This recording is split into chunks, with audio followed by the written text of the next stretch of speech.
नमस्कार दोस्तों, मैं हूँ ऋचा सिन्हा, एक बिहारन, और मेरे चैनल पे आप सभी का स्वागत है। तो दोस्तों, कैसे हैं आप सब?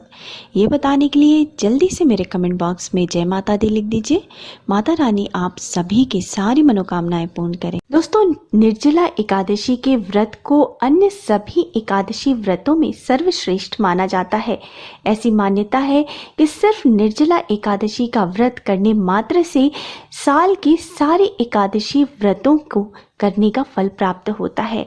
और इस साल अर्थात 2021 में निर्जला एकादशी का व्रत किया जाएगा 21 जून सोमवार के दिन। तो अगर आप निर्जला एकादशी का व्रत नहीं रख सकते हैं तो आप इस दिन कौन से छोटे छोटे उपाय करें, कौन से छोटे छोटे टोटके करें या पूजा किस प्रकार से करें कि आप भगवान लक्ष्मी नारायण को प्रसन्न कर सके, माता लक्ष्मी की पूर्ण कृपा प्राप्त कर सके और आपके घर में सुख समृद्धि का वास हो, आपकी मनोकामना पूर्ण हो। तो दोस्तों, आज इस वीडियो को आप लास्ट तक देखिए, क्योंकि इसमें मैं बहुत आसान छोटे छोटे से उपाय बताने वाली हूँ जिसको करके आप माता की कृपा प्राप्त कर सकते हैं, श्री भगवान विष्णु को प्रसन्न कर सकते हैं। तो अगर आप ये व्रत नहीं भी कर सकते हैं तो आप इन उपायों को ज़रूर करिए। तो चलिए शुरू करते हैं। इससे पहले अगर आपने अभी तक मेरे चैनल को सब्सक्राइब नहीं किया है तो इस प्रकार के तमाम ज्ञानवर्धक जानकारियों के लिए आप मेरे चैनल को सब्सक्राइब कर लीजिए। वीडियो अच्छा लगता है तो लाइक कर दीजिए और फैमिली एंड फ्रेंड्स के साथ शेयर कर दीजिए। दोस्तों, ज्येष्ठ मास के शुक्ल पक्ष की एकादशी को निर्जला एकादशी के नाम से जाना जाता है। तो सबसे पहले हम जान लेते हैं कि इस साल निर्जला एकादशी की तिथि कब से कब तक रहेगी और अगर आप व्रत कर रहे हैं तो पारण का शुभ मुहूर्त क्या है। जैसा कि मैंने बताया कि निर्जला एकादशी का व्रत किया जाएगा 21 जून सोमवार के दिन, परंतु एकादशी तिथि प्रारंभ हो जाएगी 20 जून को ही शाम के 4:21 से और ये रहेगी 21 जून के दोपहर के 1:31 तक, अर्थात उद्याव्यापनी तिथि 21 जून को होगा और एकादशी का व्रत 21 जून को ही किया जाएगा और पारण का शुभ मुहूर्त होगा 22 जून को सुबह के 5:25 से लेके 8:13 तक, अर्थात इस बीच में आप पारण विधि संपन्न कर सकते हैं और द्वादशी तिथि समाप्त हो जाएगी 22 जून को सुबह के 10:22। निर्जला एकादशी के व्रत को अन्य सभी एकादशियों के व्रत में सर्वश्रेष्ठ माना जाता है, क्योंकि निर्जला एकादशी का व्रत अन्य सभी एकादशियों के व्रत में कठिन होता है, क्योंकि इसमें आहार के साथ साथ पानी का भी त्याग करना पड़ता है। भारी गर्मी में आने वाली इस एकादशी में बिना जल के रहना पड़ता है, इसलिए इसे निर्जला एकादशी कहते हैं। चूँकि निर्जला एकादशी का व्रत कठिन है, इसलिए इस व्रत का फल भी अधिक होता है। शास्त्रों में यहाँ तक कहा गया है कि विधि पूर्वक निर्जला एकादशी का व्रत करने से अन्य सभी एकादशियों के व्रत के बराबर का फल प्राप्त होता है। तो निर्जला एकादशी में किए गए उपाय भी बहुत शीघ्र फल देने वाले होते हैं। अगर आप इस कठिन एकादशी व्रत को नहीं कर पाते हैं, क्योंकि इसमें अन्न के साथ जल का भी त्याग करना पड़ता है, तो आप मेरे बताए गए इन उपायों में से कोई भी एक उपाय जरूर करिए या आप एक से अधिक उपाय भी कर सकते हैं। दोस्तों, निर्जला एकादशी के दिन पानी के दान का भी बहुत ही ज़्यादा महत्व बताया गया है। इतनी गर्मी है, लोग गर्मी से परेशान हैं, पक्षी जंतु सभी गर्मी से परेशान हैं। इसमें अगर आप उनको पानी पिलाते हैं तो इसका आपको विशेष फल प्राप्त होता है और आपके जीवन की सारी परेशानियों का नाश होता है। तो दोस्तों, आपको पानी का दान कैसे करना है? आप इस दिन मंदिर में पानी से भरा जल पात्र या पानी का मटका रखवा सकते हैं। रोड के किनारे जहाँ से लोग आते जाते हैं, गर्मी से परेशान रहते हैं, आप पानी से भरे मटके और ग्लास वहाँ पे रख दीजिए। जो भी है वो अपना पानी उससे निकाल के पी सकता है। या फिर आप शरबत का दान रोड के किनारे जहाँ से लोग परेशान गर्मी से आते जाते हैं, आप प्यासे लोगों को शरबत पिलाइए। या फिर आप अपने घर के छत पर एक जल पात्र पक्षियों के लिए रख दीजिए, क्योंकि पक्षी जीव जंतु सभी इस गर्मी में परेशान हैं और पानी सबके लिए जीवनदायिनी है। तो आप पानी का दान इस दिन ज़रूर करिए।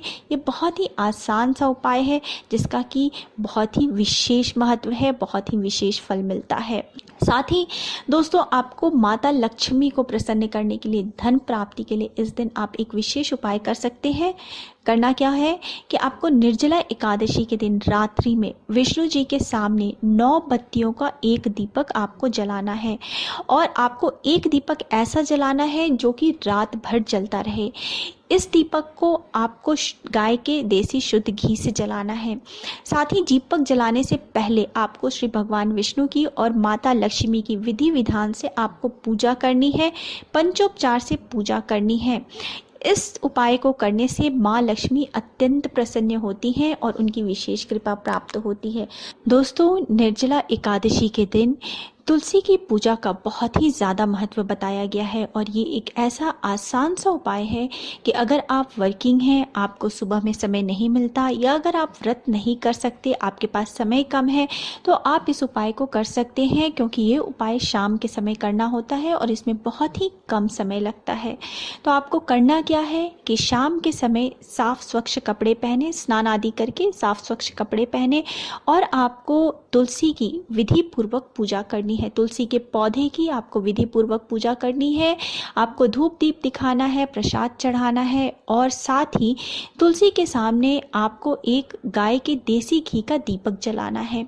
दीपक जलाने के बाद आपको तुलसी के पौधे की 11 बार परिक्रमा करनी है और आपको परिक्रमा करते हुए ओम वासुदेवाय नमः मंत्र का जप करना है। अर्थात आप मंत्र बोलते जाइए और परिक्रमा करते जाइए। इस प्रकार आपको 11 बार परिक्रमा करनी है और माँ तुलसी से, भगवान विष्णु से हाथ जोड़कर ये प्रार्थना करनी है कि वो आपके सारे संकट दूर करें, आप पे अपनी कृपा बनाए रखें। अगर कोई गलती हो, अपराध हो तो उसके लिए क्षमा करें। कहते हैं कि इस उपाय को करने से घर में सुख, शांति और संपन्नता का वास होता है। साथ ही भगवान विष्णु की विशेष कृपा प्राप्त होती है क्योंकि उनको तुलसी अति प्रिय है। साथ ही दोस्तों, अगर आप व्रत नहीं भी कर रहे हैं तो निर्जला एकादशी के दिन आप भगवान विष्णु की और माता लक्ष्मी की पूजा ज़रूर करें, तुलसी की पूजा ज़रूर करें, श्रीमद् भागवत का पाठ कर सकते हैं, विष्णु सहस्त्र नाम का पाठ कर सकते हैं, ओम नमो वासुदेवाय नमः इस मंत्र का जप आप तुलसी की माला से कर सकते हैं। तो इस प्रकार से आप छोटे छोटे उपाय और पूजा करके अगर आप व्रत नहीं भी कर रहे हैं तो भगवान की कृपा प्राप्त कर सकते हैं। साथ ही भगवान विष्णु की पूजा में आपको ये बात ध्यान में रखनी है कि आप उनकी पूजा में तुलसी के पत्ते का प्रयोग ज़रूर करें। भोग में तुलसी का पत्ता ज़रूर अर्पित करें। अगर आप मंत्रों का जप कर रहे हैं तो तुलसी की माला से मंत्रों का जप करें। भगवान को जो पुष्प, चंदन और प्रसाद आप अर्पित करें वो पीले रंग का हो। इन सब छोटी छोटी बातों का आप ध्यान रखें। साथ ही पूजा के पश्चात भगवान से और माता लक्ष्मी से क्षमा प्रार्थना ज़रूर करें। अपनी मनोकामना भगवान से ज़रूर कहें। इन सब छोटी छोटी बातों का आप ध्यान रखें। उम्मीद है दोस्तों आपको मेरा आज का वीडियो पसंद आया होगा और आप इन छोटी छोटी उपायों को ज़रूर करेंगे जिससे कि आपके जीवन में और घर में सुख समृद्धि का वास होगा। अगर आपको मेरा आज का वीडियो अच्छा लगा है तो वीडियो को लाइक कर दीजिए, फैमिली एंड फ्रेंड्स के साथ शेयर कीजिए और मेरे चैनल को सब्सक्राइब करना मत भूलिए। मिलते हैं अगले वीडियो में, तब तक स्वस्थ रहिए, सुरक्षित रहिए और अपना बहुत बहुत ध्यान रखिए। जय माता दी।